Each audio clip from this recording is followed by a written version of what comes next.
144 സങ്കീർത്തനം. കർത്താവിൻ്റെ അനുഗ്രഹം ലഭിച്ച ജനത. എൻ്റെ അഭയശിലയായ കർത്താവ് വാഴ്ത്തപ്പെടട്ടെ. യുദ്ധം ചെയ്യാൻ എൻ്റെ കൈകളെയും പടപൊരുതാൻ എൻ്റെ വിരലുകളെയും അവിടുന്ന് പരിശീലിപ്പിക്കുന്നു. അവിടുന്നാണ് എൻ്റെ അഭയശിലയും ദുർഗവും ശക്തികേന്ദ്രവും. എൻ്റെ വിമോചകനും പരിചയവുമായ അങ്ങയിൽ ഞാൻ ആശ്രയിക്കുന്നു. അവിടുന്ന് ജനതകളെ കീഴടക്കുന്നു. കർത്താവെ, അവിടുത്തെ ചിന്തയിൽ വരാൻ മർത്യന് എന്തു മേന്മയുണ്ട്? അവിടുത്തെ പരിഗണന ലഭിക്കാൻ മനുഷ്യപുത്രന് എന്ത് അർഹതയുണ്ട്? മനുഷ്യൻ ഒരു ശ്വാസത്തിന് തുല്യനാണ്. അവൻ്റെ ദിനങ്ങൾ മാഞ്ഞു പോകുന്ന നിഴൽ പോലെയാകുന്നു.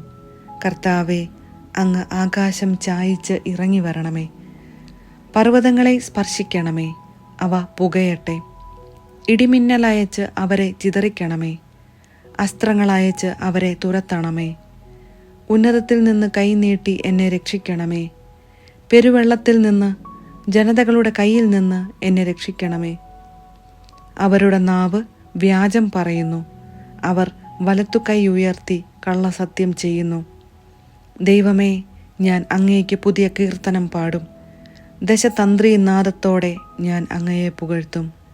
അങ്ങാണ് രാജാക്കന്മാർക്ക് വിജയം നൽകുകയും അങ്ങയുടെ ദാസനായ ദാവീദിനെ രക്ഷിക്കുകയും ചെയ്യുന്നത്. ക്രൂരമായ വാളിൽ നിന്ന് എന്നെ രക്ഷിക്കണമേ. ജനതകളുടെ കയ്യിൽ നിന്ന് എന്നെ മോചിപ്പിക്കണമേ. അവരുടെ നാവ് വ്യാജം പറയുന്നു. അവർ വലതു കൈ ഉയർത്തി കള്ളസത്യം ചെയ്യുന്നു.